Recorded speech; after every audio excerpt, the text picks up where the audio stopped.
Saan kaya mas worth na mag-invest ng pera? Dito ba sa Canada or doon ba sa Pilipinas? Especially when it comes to real properties. Hello everyone, this is me again, Joy Fajardo. Welcome back to our YouTube channel. This is Joy in Alberta. And for today nga, meron akong kailangan i-consult sa inyo guys. So, dahil nga kababalik lang namin dito galing ng Pilipinas at na-share ko na rin sa inyo yung mga realizations namin. Sabi ko nga doon, there's no place like home. Gusto pa rin namin laging uuwi. Yung mga ganyang realizations. Meron pang isang mahalaga kami na pinag-iisipan. Ito naman guys, sabi ko nga hihingi kami ng inyong opinion, ng inyong mga suggestion. Ano ba sa tingin ninyo? Bilang kami nga po ay nagsisimula pa lang din naman sa buhay. Especially dito sa isang bagay na ito, which is investing money in real properties. So, sabi ko nga sa inyo dati guys, ito ay pangatlong property na namin. Meron din po kaming mga rental properties sa Pilipinas.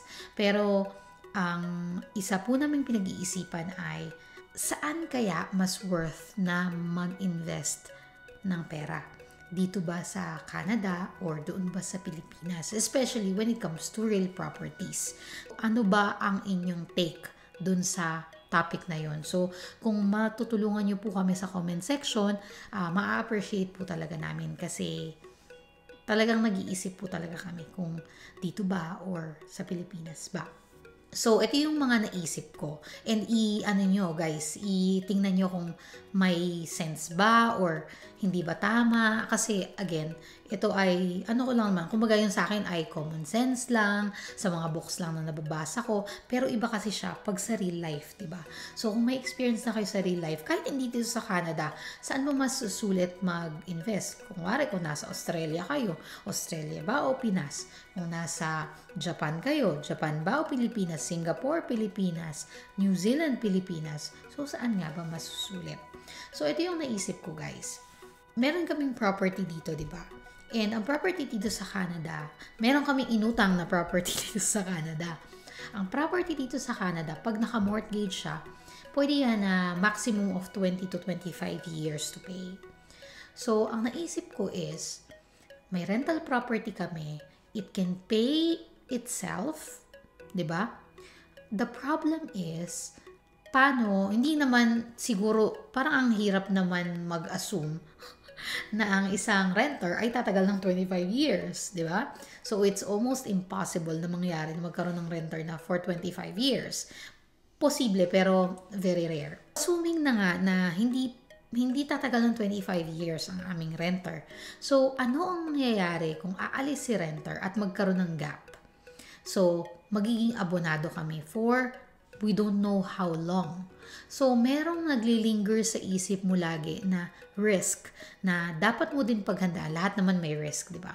So, dapat namin paghandaan yung time na yun na baka wala kaming renter for a specific period of time.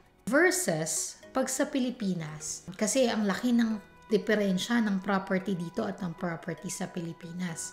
Dito, ang isang property sa PEI, sabihin mo ng 400, like 16 million siguro. Tama ba yung 400,000 is 16 million? Double confirm nyo nga, guys.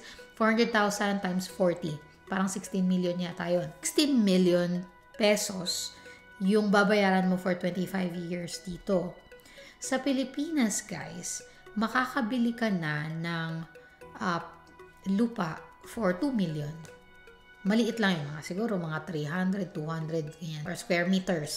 Sabihin mo ng 200, 300 square meters, 2 million, 2.5 million, may mas mataas, mas mababa, depende kung saan lugar ka bibili, di ba? So, ilagay na natin na 2 million. Conservative. Sabihin mo nang magpapagawa ka ng magandang establishment. Sabihin mo nang makaka 4 million ka. So, 6 million in total. 4 million for building the property, kung ano man yung Airbnb, resort, kung ano man ang gusto mong gawin dyan. Sabi mo 4 million. Tapos yung lupa, 2 million. So, 6 million. Compared mo siya sa 16 million. So, it's 10 million lesser. In terms of kita, sigurado ako na mas malaki yun dito sa Canada kasi nababayaran niya yung sarili niya eh. So, kung nababayaran niya yung sarili niya, ibig sabihin nun, nababawi mo ng magkano ang monthly ng mortgage. Sabihin mo nang lumalagay siya ng $3,000. Pagpalagay mo na, give or take. $3,000 ay 120,000. Nababayaran niya yung sarili niya ng 120,000 pesos. So, malaki talaga yung kumbaga, kung wala kang binabayaran na mortgage, imagine kung ganong kalaki yung perang pumapasok sa'yo. Diba? 120,000 pesos. Pero sa Pilipinas, hindi mo iisipin yung 25 years. Kasi nga, yung 6M versus 16M, pwede mo na siyang bayaran in 10 years or 5 years, di ba?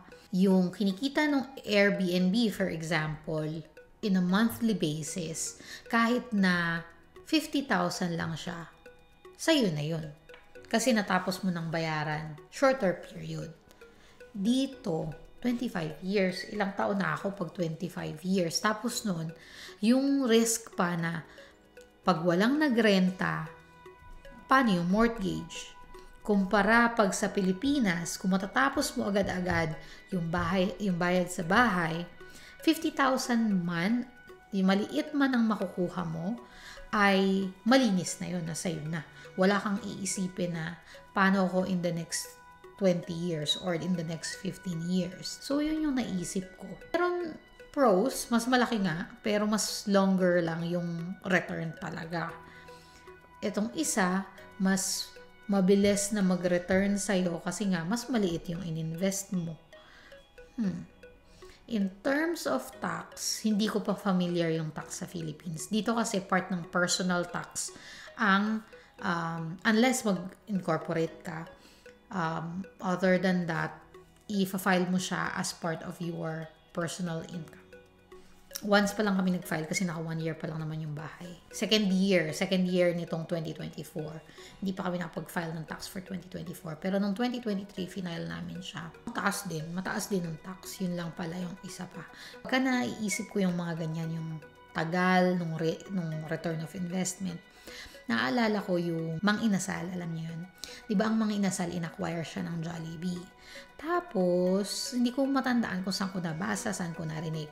Pero ang reason daw kung bakit binenta ng owner ni Mang Inasal, si Mang Inasal kay Jollibee, despite the fact na sobrang sikat na si Mang Inasal noon at alam naman natin talagang pa-boom siya. Bakit mo ibibenta yung something na pa-boom, di ba? The reason kung bakit niya ibinenta is because hindi niya kikitain in his lifetime, kasi medyo matanda na tong si owner ni Mang Inasal. Hindi niya kikitain in his lifetime yung ibinayad sa kanya ni Jollibee for Mang Inasal. Which means na hindi niya iniisip masyado yung generational wealth. Ang iniisip niya is yung ngayon, na parang imbes na ma-enjoy ko yung pera, imbes na ma-enjoy ko na hindi na ako mag-work at mag-enjoy na lang ako sa life, pag kinip ko si Mang Inasal, mag-work ako until for how long before makuha ko yung ganitong kalaking pera. Which actually makes sense. Kasi life is so short na tama naman yung generational wealth, pero at the same time, kung iisipin mo, talagang yung buhay ay maiksi lang, di ba? Napaka-precious ng bawat oras. Kaya naman talagang minsan it's a matter of deciding, di ba? Ano ba, willing ba akong mag-intay for 25 years before mag-return sa akin yung investment? Paano kung hindi na ako umabot ng 25 years? Di ba? So, hindi ko na makikita yung return ng ininvest ko. Versus kung dun muna ako sa sigurado ako na babalik sa akin sooner. Yun yung naiisip ko na parang kung sa Pilipinas, mas mabilis yung balik kasi mas maliit yung ininvest. Maliit man yung ininvest, sa'yo na yun, malinis. Yun yung naisip ko. Pero again guys, bigyan nyo naman kami ng idea kasi kung ano man yung mga na-experience nyo, talagang for sure makakatulong yan sa amin. Besides doon, so another thing pa na iniisip namin kasi is, kung bibili kami ng property sa Pilipinas, kailangan namin muna magpa-dual citizen. Kasi right now, hindi pa kami nakakapag-pledge. Kasi nga, we feel that the only reason why we will need to have dual citizenship is if we need to buy a property in the Philippines. Otherwise, okay naman na kami na Canadian citizen na lang muna. For now. So, dun sa nagtatanong May nagtanong yata sa comment section kung uuwi for retirement sa Pilipinas. For sure, bibisita kami. Pero although, syempre, gusto namin nakasama namin si Vibe, pagtanda namin, we don't want to burden her with yung kami. Yung parang gusto namin maging ready for ourselves na kung kaya namin paghandaan yung time na yon, na may mag-aalaga sa amin, yung mga ganun ba. Na may, syempre, iba yung sa magulang namin. Yung magulang namin, talagang okay. Kumbaga, okay kami na mag-alaga. Pero kami, parang, hindi masayo namin pag-alaga kay Vibe, pero parang iba yung thinking namin na parang gusto namin maging ready for us. So, again, iba-iba tayo guys ng preferences, 'di ba? May narinig ako, gusto kong i-share kaso hindi ko maalala yung kwento. May nanay, nakakaiyak yung story na to eh. May nanay na nasa homes siya. Tapos parang nagdo-donate dun sa homes. Parang kuwari nagdadala siya dun ng aircon, electric fan, nagdo-donate siya. Dun siya nakatira sa homes na yon. Pero pa end of life na siya. Yung parang malapit nang mawala din talaga. Tapos, basta parang tinanong yata siya nung anak niya. Hindi ko na matandaan yung exact story, guys. Kung alam nyo nga, i-comment nyo din. Yung parang sabi niya ano yun, kasi ang init dito, anak. Gusto ko kung dito ka, pagtanda mo, gusto ko comfortable ka. Huwag na nga natin pagkwentuhan. Ano ba yan? Patapos na, naiyak pa. Basta lang, kami ni Kiko, gusto namin nag-ready for us. Tsaka sabi ko nga, may isa pa, daming topic no?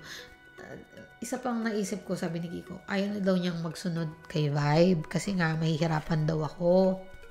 Totoo naman yun. Sabi ko naman kay Kiko, yung next kay Vibe ay hindi na para sa atin. Para yun kay Vibe kasi, syempre, parang may kapatid siya, di ba? Inaantok na ako guys, kaya ganito. Sige na nga, natuwa naman kayo sa topic natin today. Naiyak pa ako, di ba?